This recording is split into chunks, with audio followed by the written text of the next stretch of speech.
memang kekerasan dalam pendidikan dalam bentuk apapun, baik itu verbal, kaitannya dengan simbolik ataupun fisik, kami akan tidak tegas.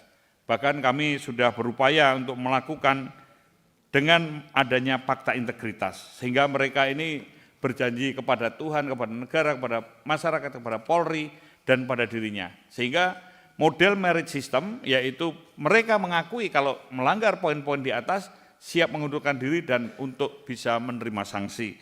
Nah, ini memang kami coba sudah terapkan pada SISDIK atau sistem pendidikan ini, sedang kita juga sampaikan dan kita terus revisi. Kaitannya dengan fakta integritas ini, kita juga sampaikan bahwa anti narkoba, anti korupsi, anti premanisme, anti kekerasan ini memang harus menjadi suatu bagian penting. Kemudian Saspimti, Lemhanas, PIM 1 dan Sesko TNI saya kira sudah pada posisi yang sama setingkat. Di antara kita juga ada yang PIM 1 juga ada Pak, yang PIM 1 Kapolda juga ada, yang Bintang 2 juga ada. Bintang 3 juga ada Pak. Ada Pak Rudi dulu pernah. Kapolda Banten. Izin. Ada Pak. Kakor Lantas. PIM 1.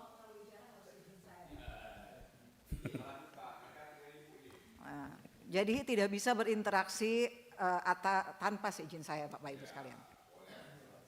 Ya, jadi ini kami sudah sama Pak sampaikan.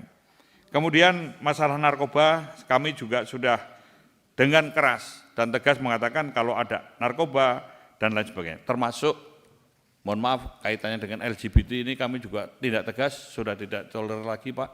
Memang kasus ngada, saya sepakat Pak untuk evaluasi atas psikologi ini juga akan terus kami lakukan. Dan saya juga setuju apa yang Bapak sampaikan kaitannya dengan sistem pendidikan dan latihan ini. Masalah pemerasan, masalah suap menyuap, bayar membayar, kami sudah sampaikan bahwa ada fakta integritas itu ada dimulai dari peserta didik, instruktur, dan para dosen, pengasuh, semua sudah kami coba terapkan. Dan memang tidak mudah, karena mereka sudah boleh dikatakan kalau pada zona nyaman kita ajak keluar, tentu mereka akan banyak hal-hal yang kontraproduktif. Tapi setidaknya saya percaya ini akan bisa kami lakukan untuk kebersihan atau pembersihan hal ini. Kemudian kaitannya dengan pendidikan Pak, tadi memang saya sepakat bahwa literasi dan moral ini menjadi bagian penting bagaimana kita mengembangkan untuk mencapai kondisi polisi yang ideal. Ini kita memerlukan adanya model pemolisian pada konteks smart policing atau pemolisian yang fungsional, yaitu harmoninya antara konvensional policing, electronic policing, dan forensic policing. Jadi kita semua berbasis elektronik karena ini era digital, dan kita forensik ini juga merupakan era kenormalan baru, dan ini juga ada kedokteran, karena tidak hanya nuklir, biologi, kimia, tetapi masalah sosial, karena ini era post-truth, era-era yang bisa memutarbalikkan, membuat opini publik terganggu dan lain sebagainya. Dan kami mengembangkan pada konteks untuk crime prevention atau pencegahan. Jadi saya sepakat, terima kasih Bapak Ibu Saudara sekalian atas dukungannya, agar kami bisa mengembangkan bagaimana polisi ini memberikan pelayanan, baik itu pelayanan hukum, pelayanan administrasi, pelayanan informasi, pelayanan kemanusiaan, ini bisa dilaksanakan dengan baik dan benar, dan bisa dipertanggungjawabkan secara moral, secara hukum, secara administrasi, secara fungsional dan sosial.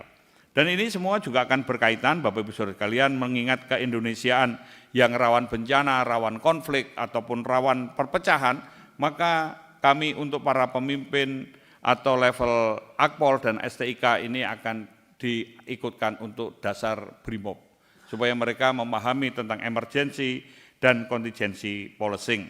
Dan kami juga sangat ada perhatian, kami punya forum Babin Kamtipmas, kita punya forum Satpam, dan ada program cooling system, dan juga dialog peradaban, karena kita semua sadar bahwa melalui human relation atau kemampuan kita untuk berdialog pada komunikasi sosial ini sangat penting, karena mau tidak mau Kami mohon dukungan bagaimana untuk Lemdiklat ini bisa menyiapkan polisi bukan sekedar melindungi, mengayomi, melayani, tapi juga bisa menjadi penjaga kehidupan. Karena suatu masyarakat yang modern untuk dapat tumbuh dan berkembang perlu ada produktivitas, sehingga polisi sebagai penjaga kehidupan adalah mendukung produktivitas dan tidak melakukan tindakan-tindakan yang kontraproduktif, baik itu memeras, terima suap, atau bermain ilegal.